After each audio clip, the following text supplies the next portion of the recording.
Shri Gurubhyo Namah Harihi Om Dhyayamo Dhavalavagunthanavatim Tejomayim Naishtikim Snigdhapangavilokinim Bhagavatim Mandasmitashremukhim Vatsalyamritavarshinim Sumadhuram Sankirtanalapinim Syamangim Madhusikta Suktim Amritanandatmikam Ishwarim Om Amriteshwaryai Namah Om Amriteshwaryai Namah Om Amriteshwaryai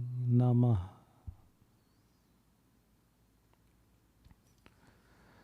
Om Amriteshwaryai Namah. Let us continue with our discussion on Hanuman Chalisa. So far, we have discussed until the 7th verse.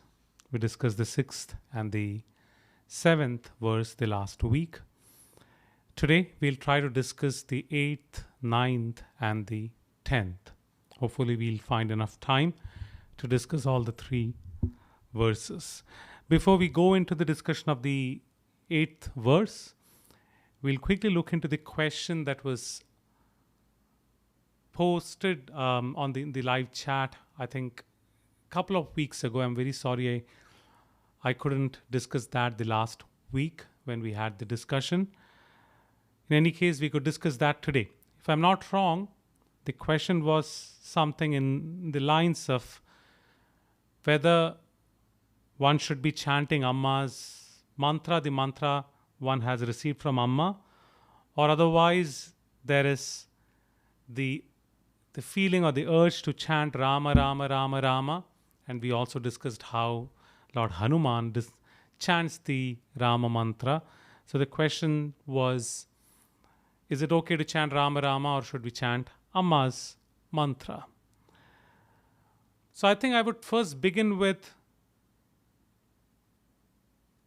underscoring the significance of, rather than what we chant, how we chant is very important. Chanting of the mantra, how we do it, the attitude we have, the involvement that we have is the most important.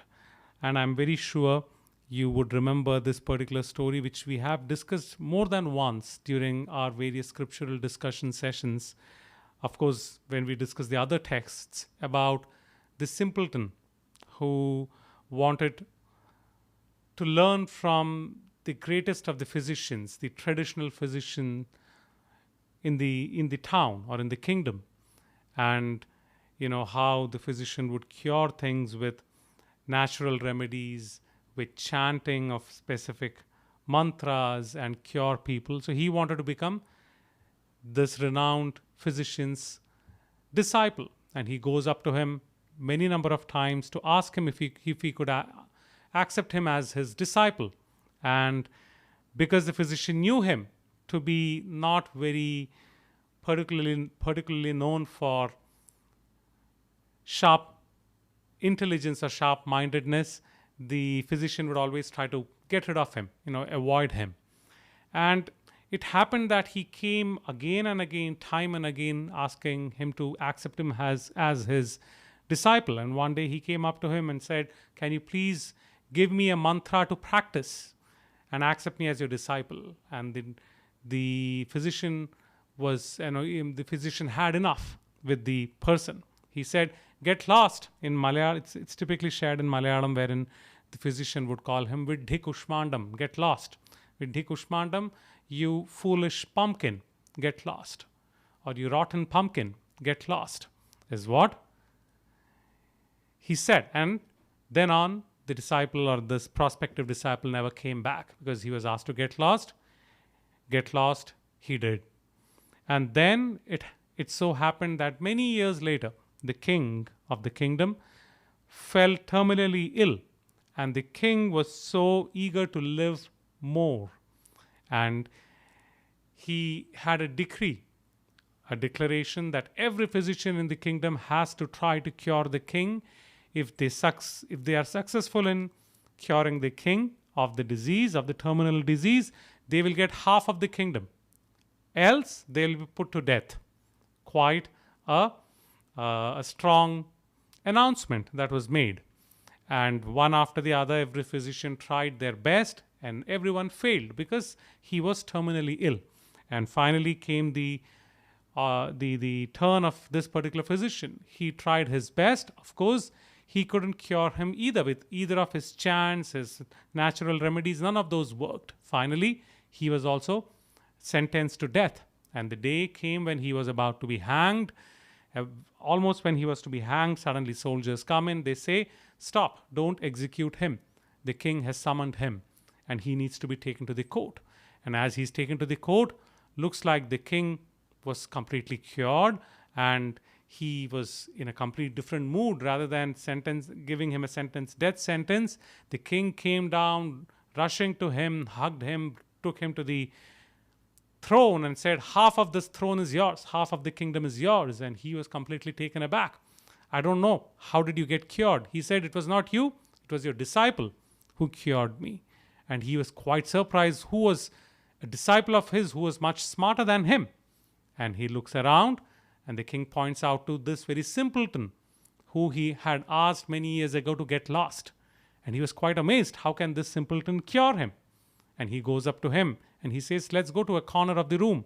Takes him to the corner of the room and whispers to him, asking, "What happened? How did you cure him?" He said, "I cured him with the mantra you gave me." He said, "What mantra did I give you?" He said, "I just sat by the king and kept repeating, 'Get lost, you rotten pumpkin, get lost, you foolish pumpkin, get lost, you foolish pumpkin.'" And lo and behold, he was cured. So the story basically highlights the importance of how you chant the mantra. As a matter of fact, he never chanted a mantra, but how he chanted it, he sincerely accepted it from the physician as a mantra and very sincerely practiced it, and with as much sincerity did he actually chant it to cure the king, that the king got cured. So our attitude is the most important. How we chant the mantra is most important. I remember when I was little, listening to one of the senior swamis share one of their experiences in the olden times.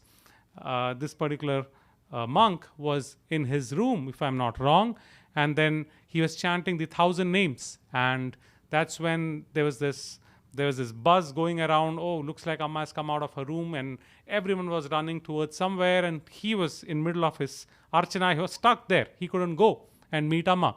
And he somehow quickly finished his archana and then rushed to where Amma was seated with others. And as he came in, Amma told him, "I don't know why I feel very breathless today, because this guy has been chanting the archana without any intent, just rushing through the archana. And because he's rushing through the archana, Amma is feeling breathless." So how you chant holds a lot of importance, because he chanted elsewhere. He was nowhere near Amma's vicinity, but he chanted restlessly, and Amma conveyed to him, "You chanting restlessly is not right." So how we chant is very important. But at the same time, the mantra that is given by a guru definitely is potent with the guru's sankalpa. It's definitely special in nature. When you say Guru Sankalpa, it's more like the surety that one gives when one of our friends is about to take a loan. They say, "Would you have any surety, someone who can vouch for you, someone who can endorse you?" And when one endorses someone, we are actually taking a bit of responsibility, right? We are basically, when we vouch for someone, we basically say, "I am taking the responsibility. Something goes wrong, I will also take responsibility." Similarly, when the Guru gives us a mantra, it is with that sankalpa, and it is believed that the Guru takes upon the self some amount of the attitude and the intent with which we chant the mantra. The Guru takes some of the results of that or some of the burden of that upon himself or herself. So that's why how we chant is most important. But the mantra that is given by the Guru would be the best to chant. But at times, say you are in situations wherein Rama, Rama, Rama would be easier and you would be able to put your 100% in, then it's fine to chant that. However, I would recommend that the next time you meet Amma, you could always discuss that with Amma, telling I am more comfortable with this, in case that's the mantra you are most comfortable with. And sometimes Amma says Amma would advise you with the new mantra, or Amma says no, the old mantra is good enough. So you would get a confirmation thereby. So that's with the mantra chanting. I hope I have answered your question. Make sense? Answered the question? Okay. Okay, now let's move on to the 8th verse. The 8th verse goes as Prabhu charitra sunibe ko rasiya Ram lakhan Sita man basiya. Prabhu charitra sunibe ko rasiya Ram lakhan Sita man basiya. So as always, let us pronounce them in 4 parts. I'll repeat it. I'll pronounce it once. Please repeat after me once. Prabhu charitra. Prabhu charitra. Sunibe ko rasiya. Sunibe ko rasiya. It could be Sunibe or Sunive. B and V can interchange in Awadhi language. Ram lakhan. Ram lakhan. Sita man basiya. Sita man basiya. The whole verse. Prabhu charitra sunibe ko rasiya Ram lakhan Sita man basiya. Once more.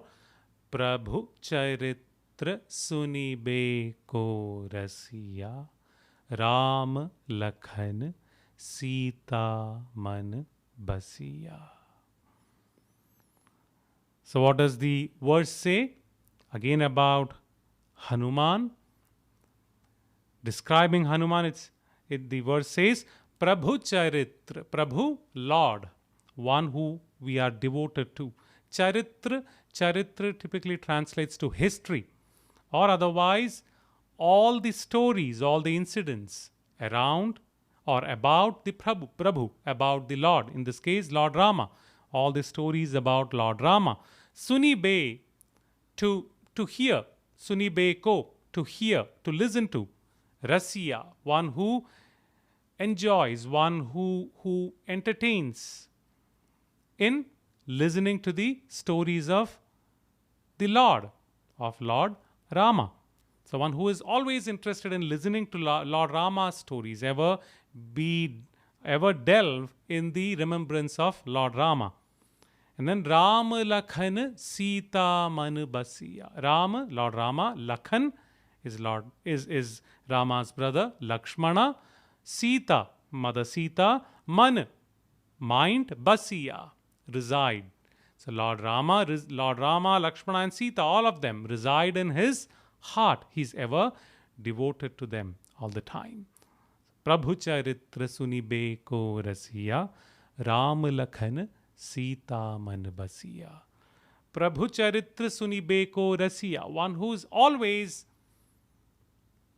enthralled in discussing about, listening to Lord Rama's stories. I'm sure we can all relate to this quite a bit, because when we have a gathering, when we even a non-satsang gathering, when few of us get together, especially those of us who have a bond with Amma, and someone starts a story about Amma, it's a chain reaction.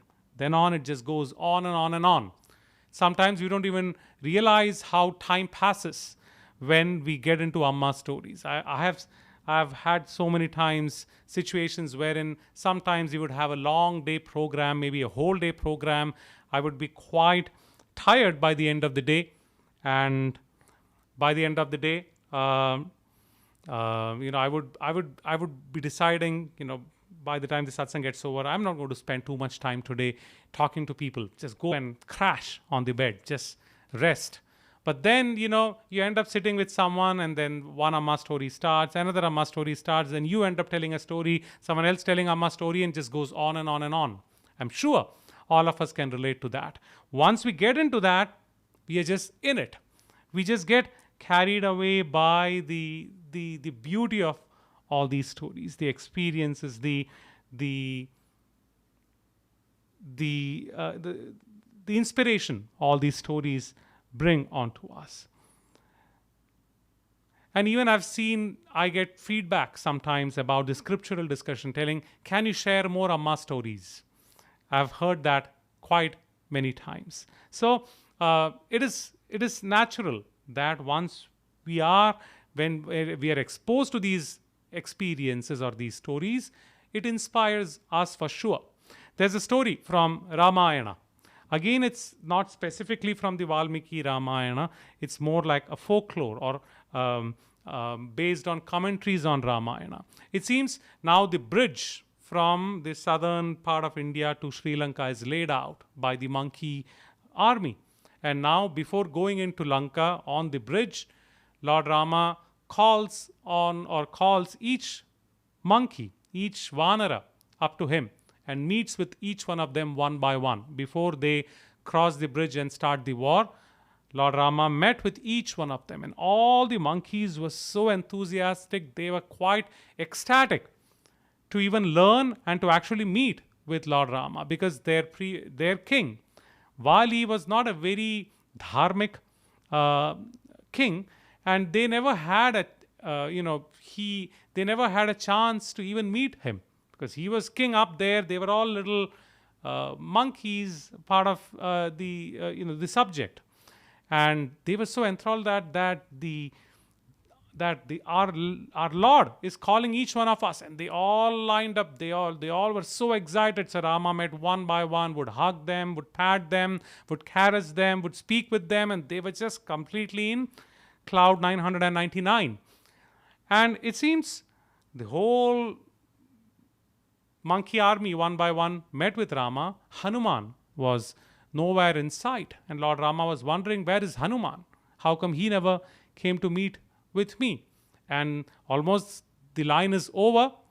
Talking about this line, it reminds me of Darshan line. We are all monkeys who go for Amma's Darshan. In this case, Rama is meeting with them once, and they are all so enthralled and so ecstatic. In our case, Amma is meeting with each one of them every day of her life. So we should be all the more ecstatic, as a matter of fact. In any case, the Darshan line is almost over. Hanuman is nowhere in sight. And finally, Hanuman comes as the very last monkey to meet Rama. And Rama thought, let me play the fool with him. Let me just try to pull his legs. He said, where were you, Hanuman? How come you're so late? And what do you want? And Hanuman says, all I need is your blessings. And he said, you came so late. I have no blessings left. I gave all the blessings away to all those people who came before you. I have no blessings left at all. I cannot give you that. And it seems Hanuman said, I don't need your big blessings. All I need is a small thing from you, the small thing that you possess. As a matter of fact, Lord Rama had the name Ajanubahu, one who had huge arms, or one who had a huge stature. Everything associated with him was huge and big and grand. And Lord Rama was a little confused. Hanuman telling him, I need something small that you possess. And Lord Rama was wondering, what is it that is small that I possess? Now the tables were turned. Rama thought he will play a game with Hanuman. Now Hanuman is playing a game with Rama. And Rama was so confused. He's like, I'm not able to figure out what you want. Tell me, what is it that you want? And Hanuman said, there is nothing that is small that is associated with you. You are so big, and everything is big associated with you. But your name is so small. It is the smallest of the names, but it has the biggest of the glories. All I need is your name. All I need is ever to remember your name. Your name should ever be in my mind, in my thoughts. Your name should ever be in my mouth. And all that I hear from others should also be your name. It should be your glory. That's why it says, one who ever enjoys listening to the name and the glories or the stories of his Lord Rama. Or that is the only thing that I want. And Rama conceded to Hanuman, telling, you did win in this situation. And Hanuman is a perfect example of someone who revels in the remembrance of Lord Rama. So the example that Hanuman sets is not just remembering mechanically Lord Rama's names. Even when we talk about Amma or Amma stories, we sit hours and hours, may sometimes speaking about Amma. There is no meaning if we just discuss Amma stories just like that. There should be something that comes out of it. What should actually happen is we should draw inspiration from all these stories, and we should try to imbibe those qualities that we are talking about Amma. If not, talking about Amma is of what use? Literally seeing, spiritually trying to grow spiritually, all these stories should not be just mechanically happening from our brain, our mouth, and our ears. It should be something that should go into our heart, and we should be able to imbibe those qualities and put them into action. That's when sharing Amma stories actually take life. That's when they actually become meaningful. So that is what we need to get to. That will be the true worship of the deity. That's the example Hanuman ji set. Being Lord Rama's devotee and being a perfect devotee, today he is worshipped along with Lord Rama. We would have a temple with Lord Rama's altar, and most of Lord Rama's altar will also have a Lord Hanuman's temple, altar within the temple. That is the message here. We should live up to it such that we grow up, or we set the example as the Lord that we are dedicated to. If we are dedicated to Amma, we should strive to become like Amma. And that's what Amma tells us too. We all have that potential. We have to become like that. So whoever is in remembrance of Lord Rama's name. Prabhu Charitra Sunibe Ko Rasiya. And the second part of the verse says, Ram Lakhan Sita Man Basiya. One whose inside is full of Lord Rama, Lakshmana and Sita. One, Rama, Lakshmana and Sita dwell in Hanuman's heart, in Hanuman's mind. And that's exactly what Hanuman prayed to Lord Rama in the story that we just discussed. All I need is your name, nothing else. All I need is the smallest thing that you possess. Ever be in your remembrance is what he was mentioning. There's a story, again a funny story, again it's based on folklore, it's based on interpretations of Ramayana. It seems everyone was back in Ayodhya after the war. The Vanaras, the monkeys, they were all still in Ayodhya, and one day Mother Sita decided to cook lunch for all the Vanaras, and she prepared a beautiful, sumptuous lunch for everyone. And once the lunch was ready, she announced, the lunch is ready, everyone come over, let's have lunch. Everyone came except Hanuman. And Lord Rama, Sita, they all had the same question. Where is Hanuman? Hanuman was nowhere to be seen. So one of the Vanaras says, one of the monkeys says, let me go and check where he is. He goes out and never comes back. Another monkey says, let me go and check now where both of them are. He goes out, never comes back. The third monkey goes, fourth Vanara goes, fifth Vanara goes. Literally, the whole bunch of Vanaras just disappeared looking for Hanuman, and they never came back. And next, Lakshmana said, let me go and check. Bharata said, let me go and check. Shatrugna, all brothers of Rama left. Finally, even Mother Sita left looking for Hanuman and never came back. And now Lord Rama was wondering what's happening. Where is everyone? No one is to be seen. Everyone went looking for Hanuman. No one is back. And even he goes searching for Hanuman in the backyard of the palace.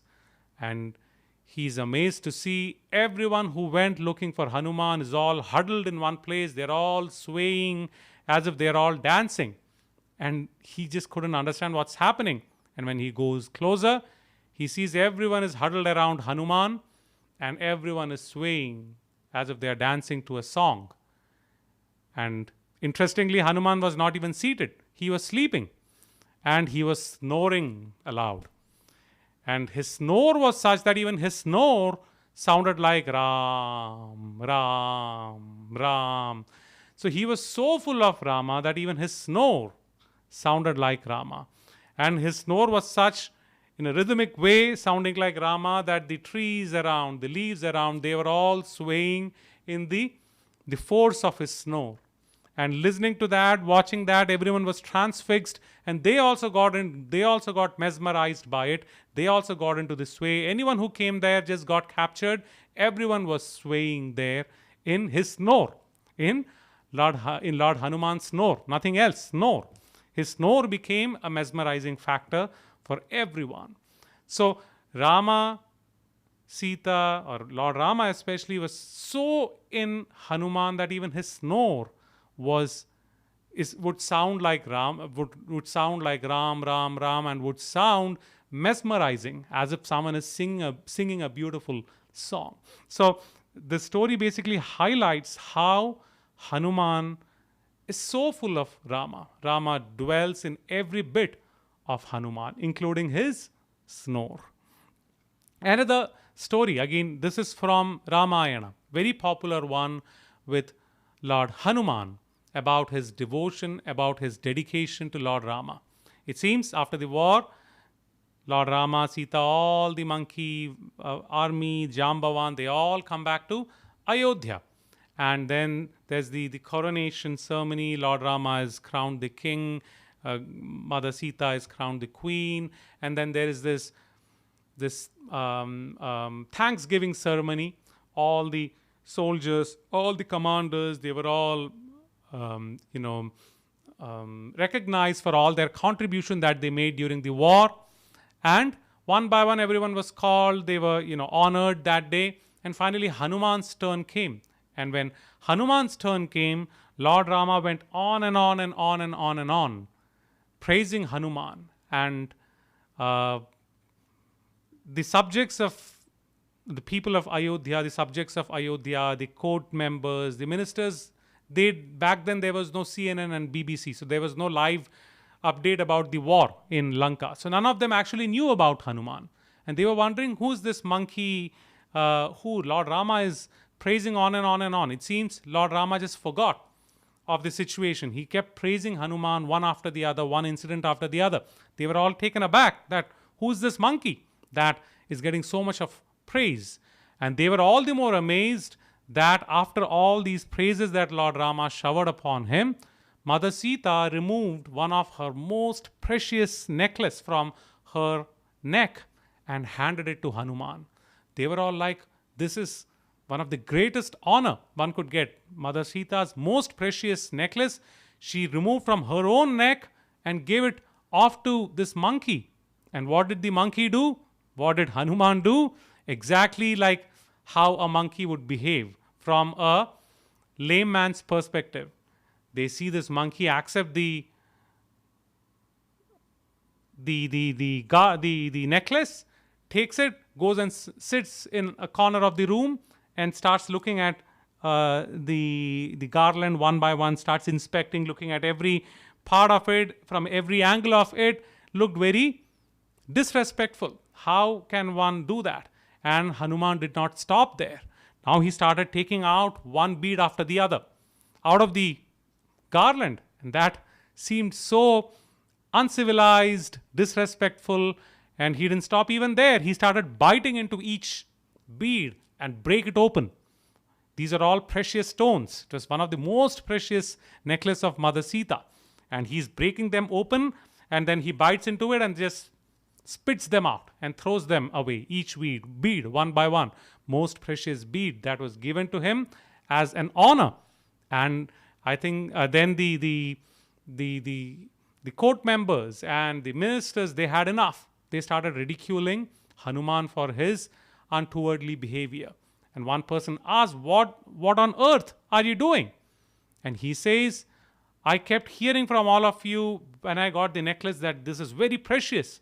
So I thought this is really precious.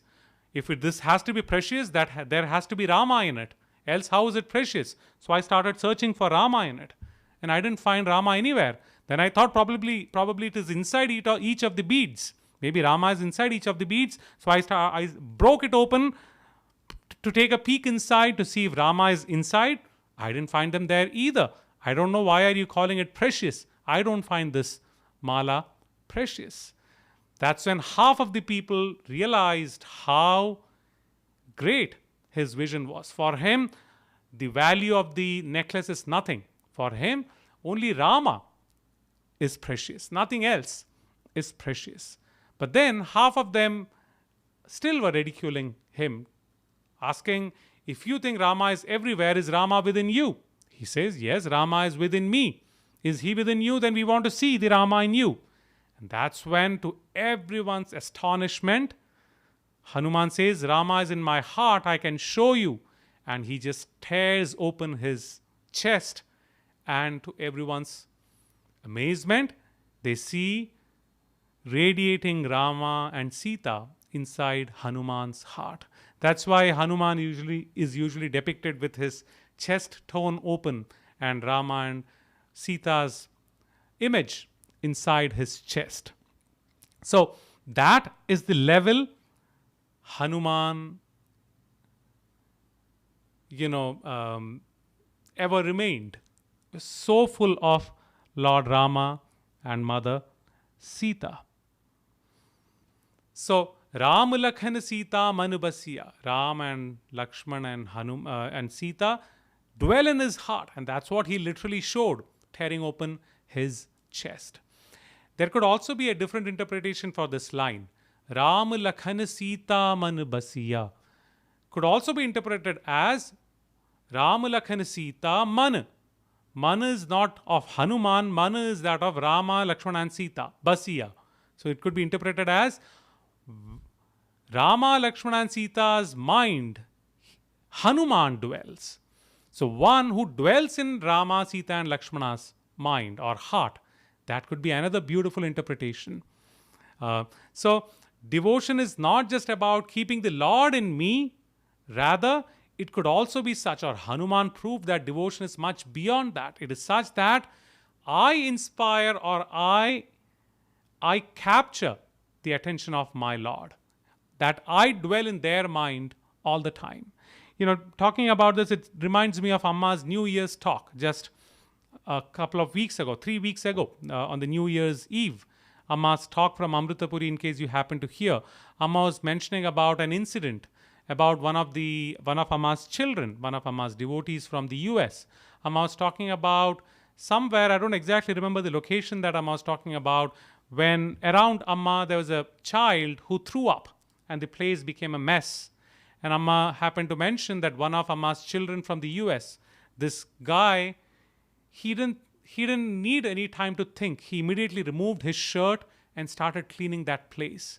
And Amma said, Amma was so drawn towards his Shraddha, towards his presence of mind, and towards his noble thought of cleaning that place, not worrying that his shirt is going to be soiled, maybe unusable after that. He didn't think about it, he just did it. And this is probably something that happened a few years ago, and Amma still remembers it. That is an example of how the devotee dwells in the heart of the Guru or heart of the Lord. Our actions should be such that we get or we capture the attention of our Guru. And now, as Amma was mentioning this incident, she was mentioning about another incident that I remember Amma shared during one of Amma's birthday programs almost 20 years ago now. And Amma said probably he was inspired by that incident. And that incident was very similar. When Amma was giving darshan in Amritapuri, Amma could see in the line one of the toddlers threw up. And the mother immediately took the toddler away to clean him up. And the vomit was just there on the floor. Some people were, because of aversion, they just moved away. Some people started complaining, what an ashram this is. There's no cleanliness. Some people started ridiculing the mother for not being responsible to clean after the child. And there was all this going on. But a little boy that Amma remembers, who disappeared from there but came back with a bucket and a mop and cleaned that whole place. And Amma was watching that as she was giving darshan. And when he joined the line back and came up to Amma, Amma said, Amma just couldn't control, but hug him again and again, hug him as tightly as possible. Because Amma was completely drawn towards him because of his action. His action just drew Amma towards him. And Amma said, even after darshan, when Amma went back to the room, Amma kept remembering him again and again. And Amma remembers him even until 2023, January 1st, the New Year's time. Because Amma remembers that action from 20 years ago. Now that is an example of how we should dwell in the Guru or the Lord's heart. It's not about just making the Lord dwell in my heart. It should be my actions should be such that I draw their attention to. Amma gives the example of devotion as a river that is flowing through, and our actions should be such that we are digging a pit right by the river. Automatically the water will flow into the pit too. That's how our actions should be. The river is like grace. Grace keeps flowing. Our actions should be such that it draws grace into us. So when you say Ram Lakhan Sita Man Basya, it should remind us of that. As devotees, we should be such, in path of devotion, we should be such that our actions should literally pull the grace towards us. So that's what the 8th verse is. Prabhu Charitra Sunibe Ko Rasiya, Ram Lakhan Sita Man Basya. One who is ever enthralled listening to the stories of the Lord, and one whose mind the Lord resides, and one who resides in the Lord's mind. So moving on to the 9th and the 10th verse, we'll discuss it together. The 9th verse goes as Sukshma Rupa Dhari Siyahi Dikhava Vikat Rupa Dhari Lank Jarava. In the 10th verse, Bhima Rupa Dhari Asura Samhare Ramachandra Ke Kaj Savare. So let's do it. Do the pronunciation in 4 parts. Repeat after me. Sukshma Rupa Dhari. Sukshma Rupa Dhari. Siyahi Dikhava. Siyahi Dikhava. Vikat Rupa Dhari. Vikat Rupa Dhari. Lank Jarava. Lank Jarava. The L and R can also be interchanged like B and B. Jalava, Jarava is fine. Then the 10th verse, Bhima Rupa Dhari. Bhima Rupa Dhari. Asura Samhare. Asura Samhare. Ram Chandra Ke. Ram Chandra Ke. Kaj Savare. Kaj Savare. The SAM with the dot below. So it needn't be, especially in Hindi and the North Indian languages, it needn't be pronounced as Samvare. It just denotes a nasal sound. Savare is enough. But if you can't, it's fine. You can pronounce it as Samvare. It's fine. Otherwise, it is Savare. Okay, please repeat after me each of the words. Sukshma Rupa Dhari Siyahi Dikhava Vikat Rupa Dhari Lank Jalava. Sukshma Rupa Dhari Siyahi Dikhava vikat roop dhari lank jarava. The 10th verse, Bhima Rupa Dhari Asura Samhare Ramachandra ke Kaj Savare. Repeat it, please. Bhima Rupa Dhari Asura Samhare Ramachandra ke Kaj Savare. So, what does the 9th verse say? Explaining about or describing Hanuman, says Sukshma Rupa Dhari Siyahi Dikhava. Sukshma, subtle, Rupa, form, Dhari, having assumed or having accepted. So, having accepted or having assumed a subtle form, Siyahi Dikhava. Siya referring to Mother Sita. Sita is pronounced as Siya. So, Siyahi Dikhava. To show himself to Mother Sita, he assumed the subtlest of the forms or subtle form. And then Vikat Rupa Dhari. Vikat, a huge form, enormous form. Vikat Rupa Dhari Lank Jarava. Lanka. Jarava, one who burnt down Lanka, assuming a strong, big form.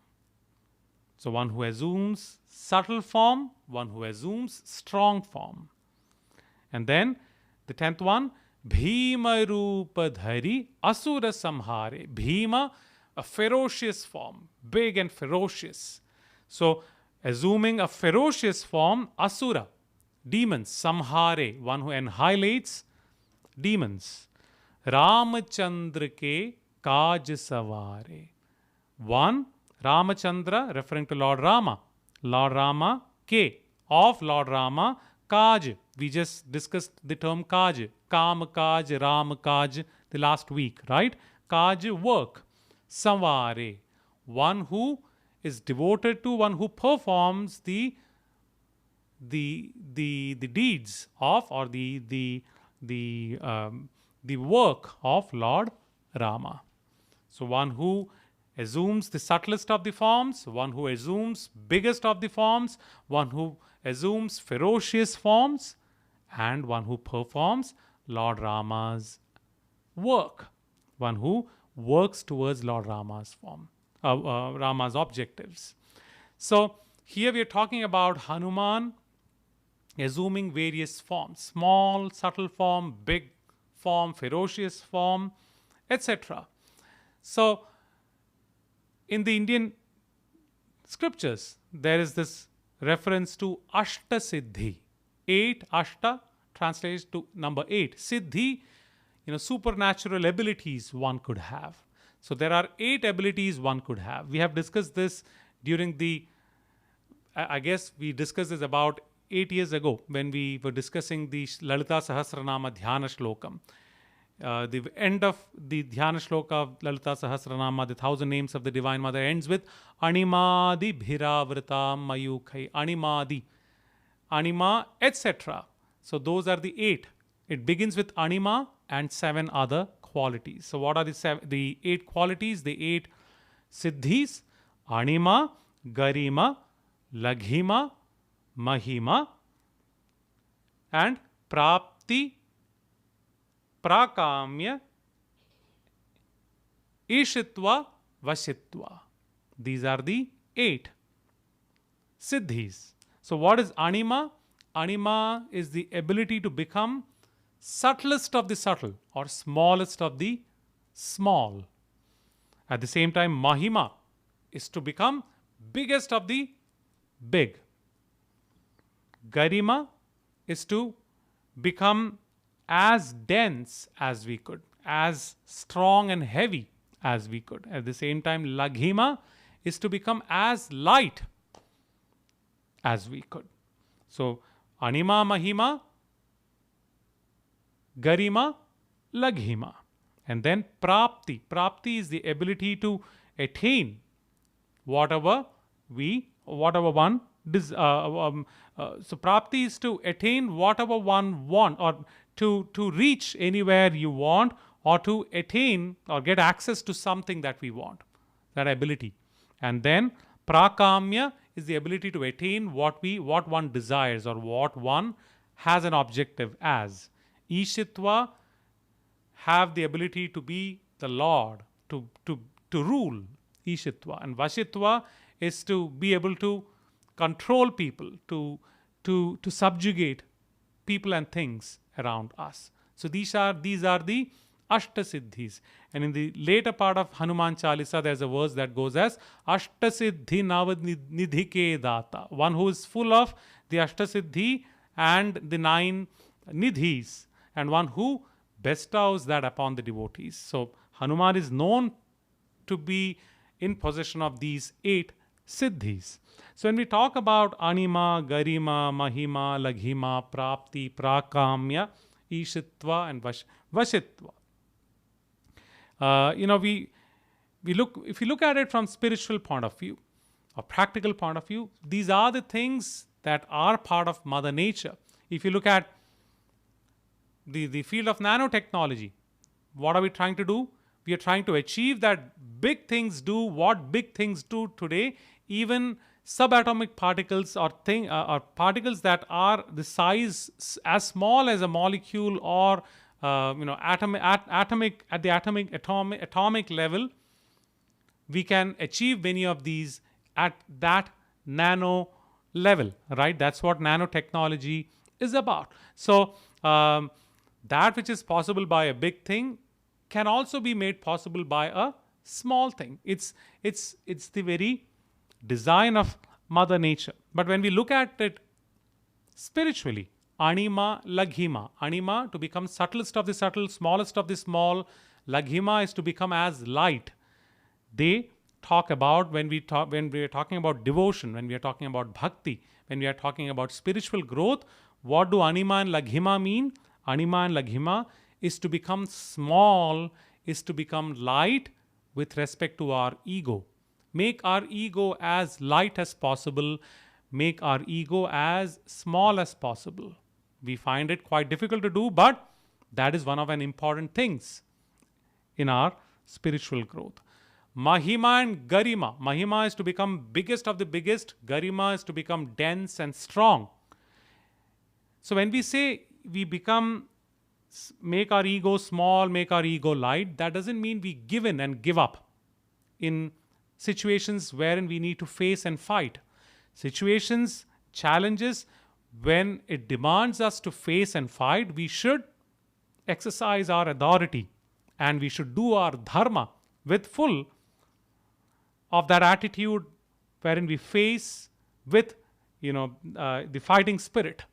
So we do need Mahima and Garima too. We don't always, if we always remain Laghima and Anima, it doesn't serve the purpose. At times we do need to exercise that. Think of a soldier.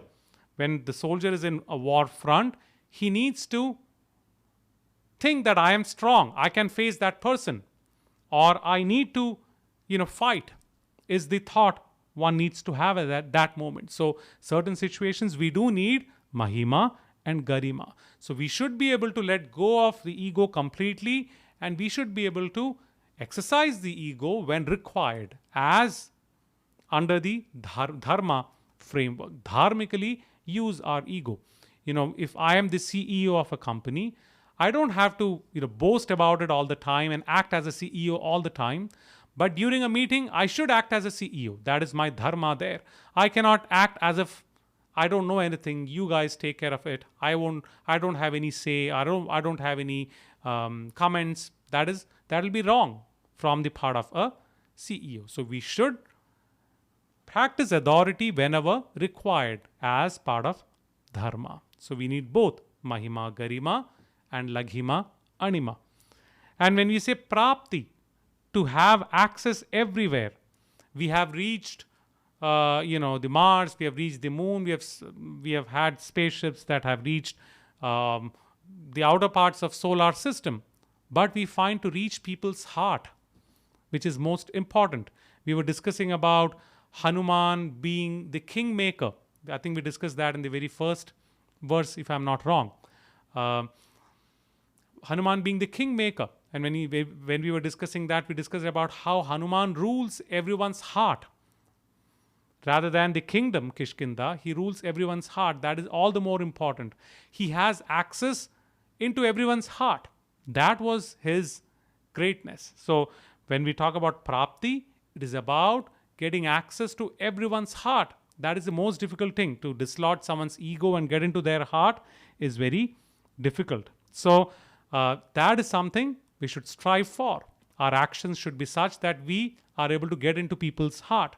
They are inspired by us. They start loving us. They start adoring us. We should get to that point. Ishitva, Vashitva, to rule everything. And we have discussed this during Lalita Sahasranama. We have discussed this during Bhagavad Gita. When you say rule everything, rule your own mind. You rule your own self. Rule your own mind and rule your own senses. When we have complete control over our mind and senses, we are the ruler of that moment. Nothing from outside will bother us anymore. So we are then rulers. We get this quality of Ishitva and Vashitva. So the 8 Siddhis, if we look at it from the spiritual point of view, Hanuman was a living example of that. He could become as big, as ferocious as he wanted to be. At the same time, he could become subtlest of the subtle, humblest of the humble, whenever the situation deemed him of that. So Hanuman was known for these Ashtasiddhis, and I thought we should also know of these Ashtasiddhis, try to imbibe them as much as we can in our day-to-day life. So going with a story that we've had the tradition of discussing stories. So story from Ramayana. Now Hanuman is going from the southern Indian tip to Lanka. He is going over the Indian Ocean, and the journey was not that easy.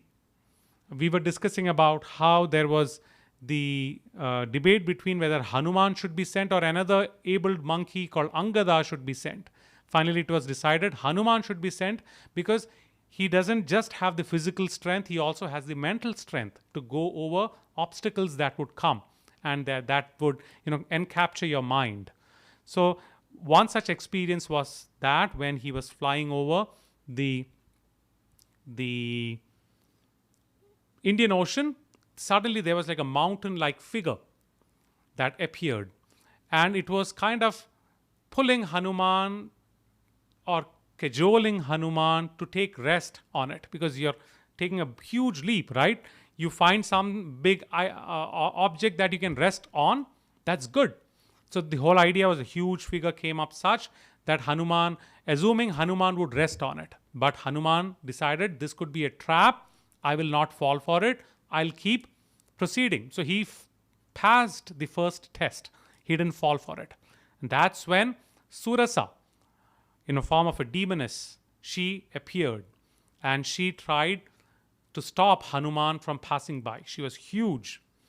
And Hanuman, as Hanuman tried to pass by, she would stop him, not let him go through. So Surasa then tells Hanuman, I am Surasa. I have a boon that whoever or whatever I want to eat will enter my mouth. That's the boon. Anything, I think of ice cream will enter my mouth. If I think of pizza will enter my mouth. So if I think of Hanuman has to enter my mouth. So you have to respect my boon. I want to eat you. Enter my mouth.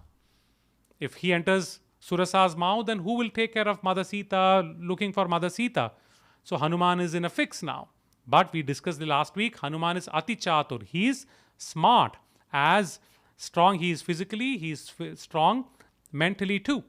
So Hanuman says, no, I need to go find Mother Sita. Once I find Mother Sita, I'll come and fly into your mouth. Then it's fine. I would have achieved my objective. I'm ready to die. It's fine. I'll come back. She says, no, I want you to enter my mouth right now. Then Hanuman thinks, okay, I need to deal with her smartly. This won't work with her. He says, okay, I'll enter your mouth. Open your mouth wide enough so that I can enter you. She says, okay, I'll do that. And she didn't know Hanuman had the Ashtasiddhis. He could be Anima and Mahima. He started expanding his physical body bigger and bigger and bigger and bigger and bigger and bigger. But Surasa was also huge. So she opened her mouth bigger and bigger and bigger and bigger and bigger. As bigger that Hanuman got, Surasa also opened her mouth as big so that Hanuman could enter her mouth. And Hanuman, once she opened her mouth big enough for that big body to go in, Hanuman immediately utilizes his Shakti or his Siddhi of Anima. He immediately becomes extremely small, enters the mouth. The big mouth, when it has to close, it has to cover the whole distance, right? Even before she could close the mouth, he flies out of the mouth. He says, I respected your challenge. I did enter your mouth, but you didn't close your mouth fast enough. That's not my problem. I followed my word. I gave you a word that I'll enter your mouth. I did that. Now I'm free to go. You have lost. And that's when Surasa comes back to her form, normal form, and says, I came here to test you. And there are versions of the story wherein they says the Devas, the demigods, had sent her to test Hanuman. In any case, Hanuman passed the test. That is most important. With his quality of Mahima and then Anima. Even before she could close the mouth, he got out of her mouth. So, and then he successfully went into the Lanka, the palace, and then found Mother Sita. Even entering the palace, sometimes he had to become extremely small to go through the gap between doors, and then sometimes he had to take huge form to sometimes, break something open or move some obstacle. So there are these episodes in Ramayana that get narrated wherein Hanuman becomes small or Hanuman becomes big. And it seems finally when he came to the Ashoka Vatika, the Ashoka garden or the Ashoka forest where Mother Sita was situated, once he found Mother Sita, he let go of his huge form. He became as small as he could when he went to Mother Sita. That's why the verse says, Sukshma Rupa Dhari Siyahi Dikhava. One who went to Mother Sita, one who showed Mother Sita his subtle form out of respect. He didn't go in front of Mother Sita in a huge form. And there are interpretations wherein they say Hanuman had an attitude of an innocent child towards Mother Sita. So he always wanted to be small in front of Mother Sita. Especially his first meeting with Mother Sita, he wanted Mother Sita to call him son, address him son. So he went as a small, subtle being. That's why Sukshma Rupa Dhari Siyahi Dikhava. And after that, when he was captured, when his tail was set to fire, we have already discussed that, so I'm not going into it. Then he took Vikata Roop. Then he took the ferocious big form and left the kingdom, the Lanka kingdom, as a burning inferno, right? He spread fire all over in Lanka. And there are so many other episodes in Ramayana wherein they show how Ravana takes ferocious form, Bhima Rupa, and faces the demons or the wrongdoers, upholding dharma. So Sukshma Rupa Dhari Siyahi Dikhava. Sukshma Rupa, Vikata Rupa, huge form, Bhima Rupa, ferocious form. And why does he take all these forms? For himself? That is the most important. He does all these siddhis not for himself. For what? Ramachandra ke kaj savare. He does all this not for himself, but for the objectives of Rama. With the firm belief, whatever Rama would want to achieve would be to uphold dharma. So to uphold dharma is why he did all this. Not for his personal selfish motive. He did all this as a selfless gesture. So that is the most important part of these two verses. The very last line. It says, Ramachandra ke kaj kavare. He did all this for his Lord, not for himself. Exemplifying selflessness than a selfish motive that one would have. So we should have the Ashtasiddhis. The Ashtasiddhis are not for satisfying my selfish motive. It should be to uphold dharma. That's what we should have the 8 siddhis for. Okay, so that would end the discussion part. It is 8:31. I think it's perfect time. We will now move on to singing the Hanuman Chalisa.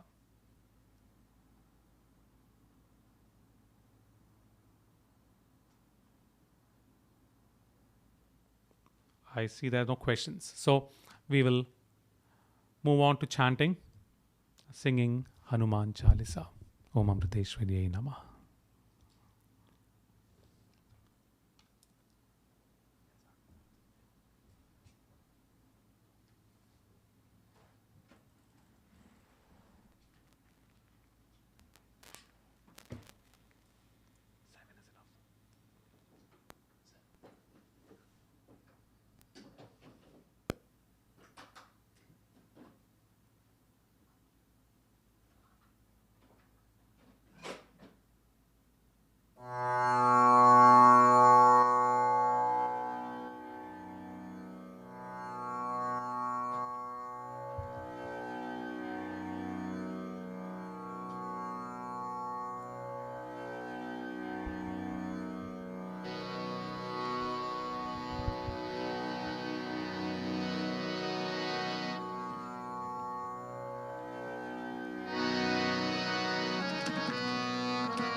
Shri गुरु चरण सरोज रज निज मन मुकुर सुधारी बरना रघुबर बिमल जसु जो दायक फल चारि बुद्धिहीन तनु जानिके सुमिरा पवन कुमार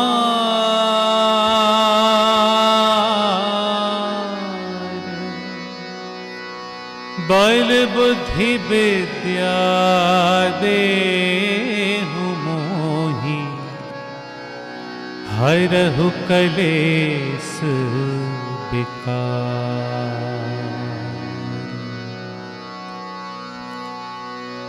जय हनुमान ज्ञान गुण सागर जय कपीस तिहु लोक उजागर रामदूत अतुलित बल धामा अंजनी पुत्र पवन सुत नामा महावीर विक्रम बजरंगी कुमति निवार सुमति के संगी कंचन वरन विराज सुबेसा कानन कुंडल कुंचित केसा हाथ वज्र ध्वजा विराजे कांधे मूंज जनेऊ साजे शंकर सुवन केसरी नंदन तेज प्रताप महाजगवंदन विद्यावान गुणी अति चातुर राम काज करिबे को आतुर प्रभु चरित्र सुनिबे को रसिया राम लखन सीता मन बसिया। सिया राम सिया राम सिया राम सिया राम जय हनुमान सिया राम सिया राम सिया राम सिया राम जय हनुमान।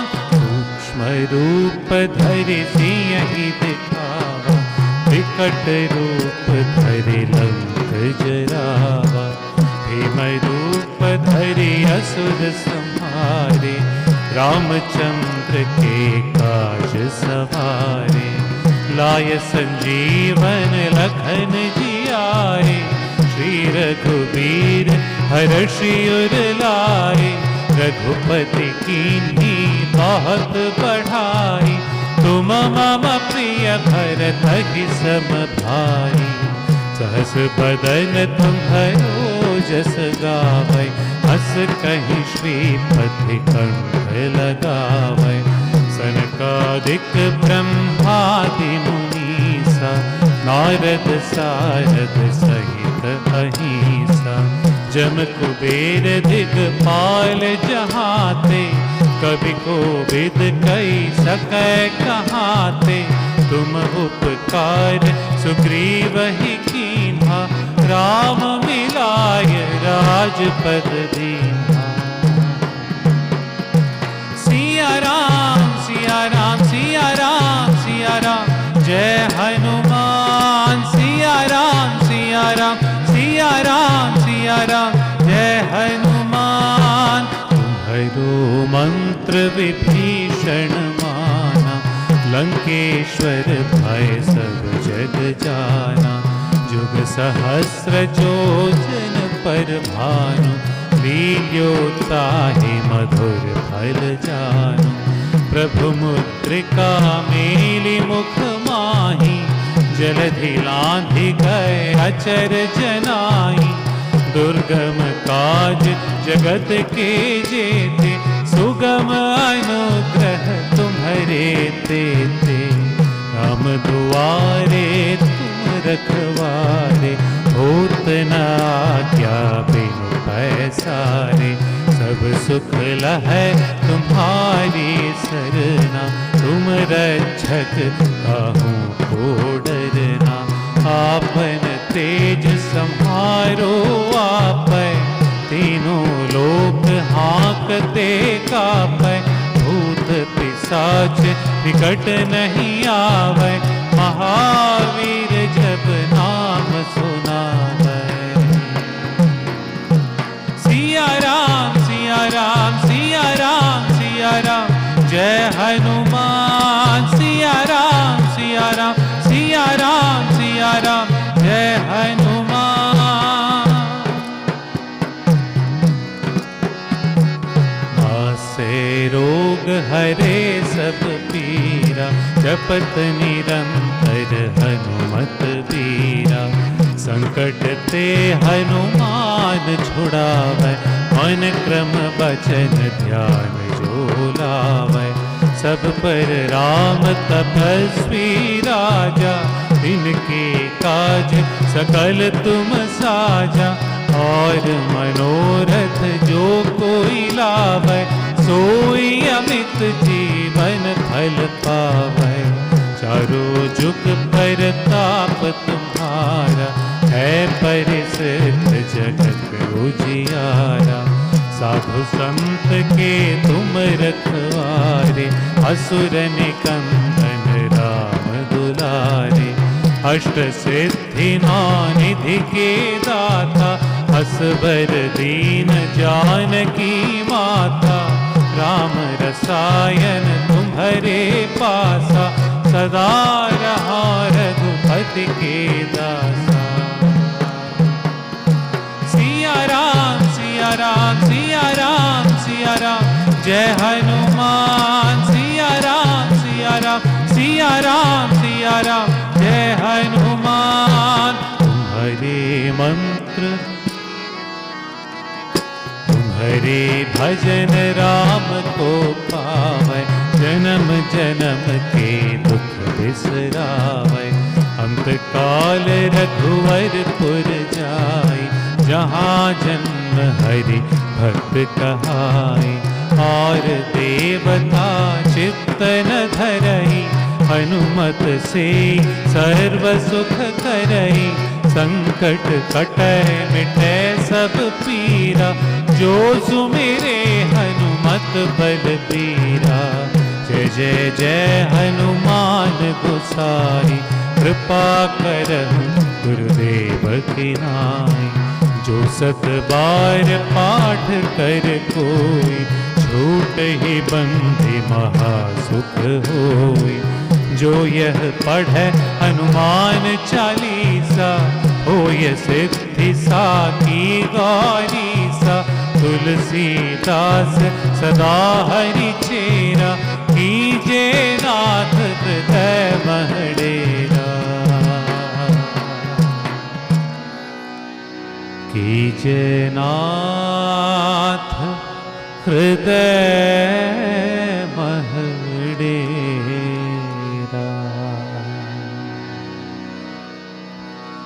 पवन तनय संकट हरन, मंगल मूर्ति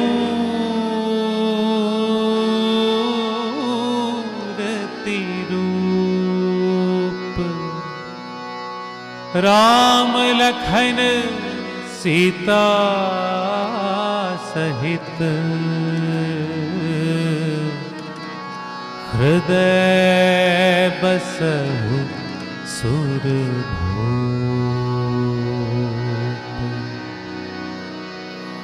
सियावर रामचंद्र की जय, सियावर रामचंद्र की जय। पवन सुत हनुमान की जय, पवन सुत हनुमान की जय। ओ माता सीता की जय, ओ माता सीता की जय। ओ भ्राता लक्ष्मण की जय, ओ भ्राता लक्ष्मण की जय। पवन सुत भरत और शत्रुघ्न की जय, भरत और शत्रुघ्न की जय। सियावर रामचंद्र की जय, सियावर रामचंद्र की जय।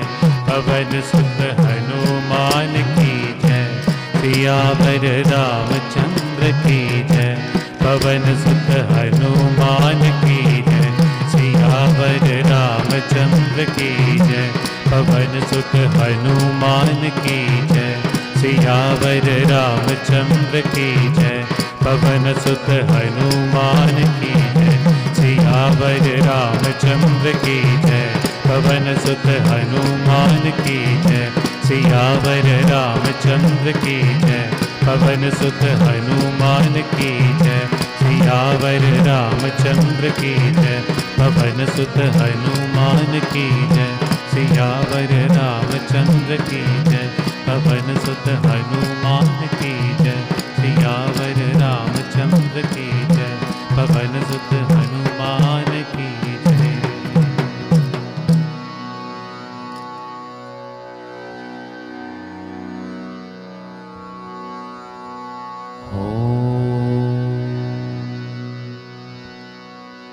लोका समस्ता सुखिनो भवन्तु, लोका समस्ता सुखिनो भवन्तु, लोका समस्ता सुखिनो भवन्तु। ओम शांति शांति शांति। ओम श्री गुरुभ्यो नमः। हरि ओम।